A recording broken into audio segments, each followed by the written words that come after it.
In this video, I want to share with you how to successfully manage risk across timeframes. Hello everyone, my name is Michael Lamott. I'm the founder of ChartYourTrade.com, and our goal is to inspire millions of hardworking people just like you to take advantage of the stock market. So in this video, I want to show you how to manage risk across timeframes. So the market recently pulled back. In late January, we saw all the major indexes fall off their highs and correct about in the neighborhood of 10 to 15% off their highs, and do that within a matter of about a week to 2 weeks. And that was a very nasty correction, but there was a number of ways that we could have played that and played it properly, and I want to share with you how I was able to do it and be able to move into cash for the most part before we had that major drawdown in my short-term trading account. How I was able to hold on to most of my positions in my intermediate term account and be able to hold through that and see those positions that were working pop out the other side and continue to run. And I also want to share with you how for my long-term trading accounts, how I did not even blink at that correction. So let's dive in.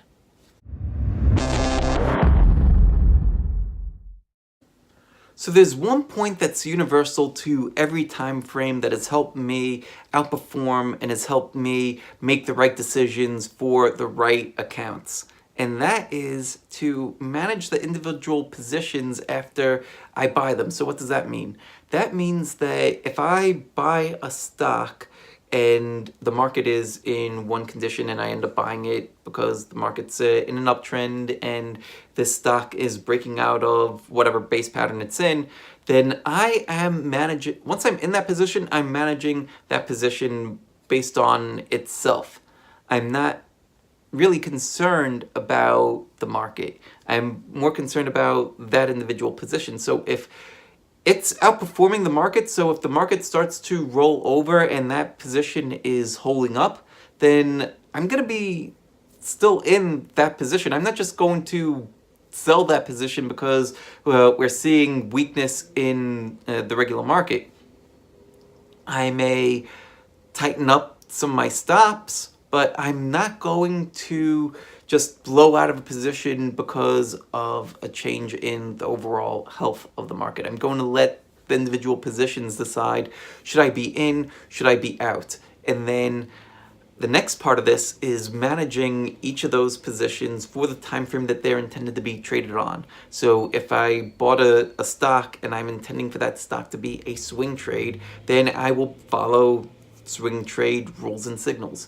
If I bought a stock for an intermediate term position, then I'll be looking at a little bit longer term moving averages and some more intermediate term rules based on that. And then for my longer term accounts, same thing, I'll be looking at more long-term signals to get me out of those moves. So that's the basis, that's the foundation. Let's take a look at the major indexes and see how this applied in real time.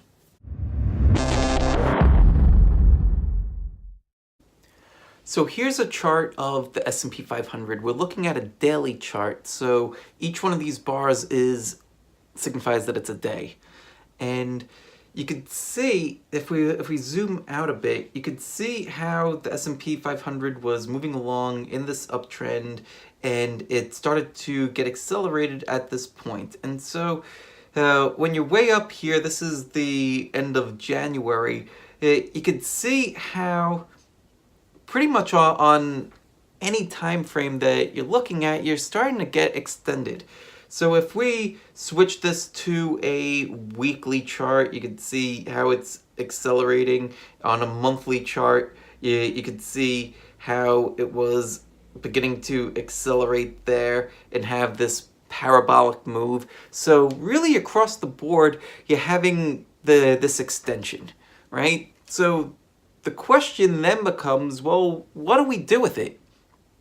The answer is going to be slightly different depending on what time frame you're trading, and there's always ways to optimize, but what we're really looking for is consistency. And so on a daily chart, right? So if you're more of an intermediate term trader, or let's start with the short term. If you're more of a short term trader, here's what you would end up looking at. You see that this is climbing up here, and this is actually what ended up happening in my own portfolio with what I was trading. So we see that it started to ramp up higher and higher and higher, and so you're able to draw this ascending trend line, right? Like Dan Zanger calls this a frozen rope when you're like just going up higher and marching that way. And then when it finally breaks down below that ascending trend line, it's breaking below that and closing below the 5-day exponential moving average as well as the 10-day exponential moving average, that green line there. And that's the first time that it did that in a while. So like this accelerated run started in the beginning of January. First time that it's closing and breaking below all that in a month. And so on a shorter term basis, you're still looking at what are the stocks in your portfolio doing.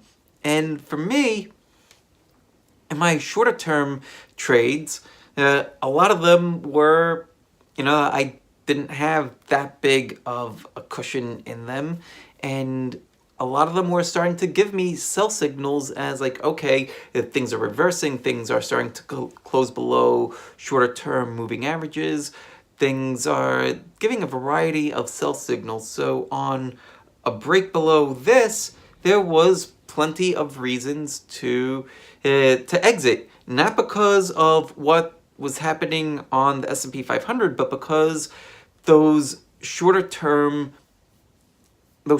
trades were giving me sell signals. Okay, so I ended up selling those, and by this point here, before we really started to break down, I was out of most of my positions. And then on this day, what day is that? That is February 2nd.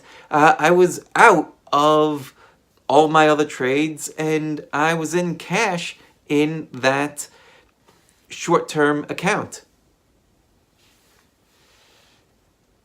Then, in my intermediate term account, the one that follows the model portfolio that Adam Sarhan puts out in the Advanced Stock Report service, that one was holding a lot of the positions, and we did end up getting stopped out of a few of them over here in this neighborhood. Some of them were for break even, some of them we took some gains.